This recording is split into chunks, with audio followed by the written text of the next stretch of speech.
People डाँडाबाट देखिने ठाउँहरू यता उम्बो मूर्ति ढुङ्गा त्यस्तै सिन्धुवा देखिरहेछ। सिन्धुवादेखि माथि माथिको ठाउँ कुन हुनुपर्छ हेर्दै हेर्दै हेर्दै जानु।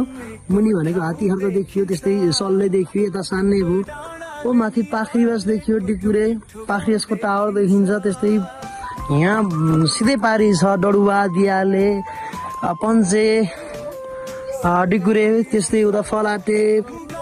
यताबाट आएर हेर्दाखेरि भनेको भोजपुरको धेरै ठाउँ देखिन्छ।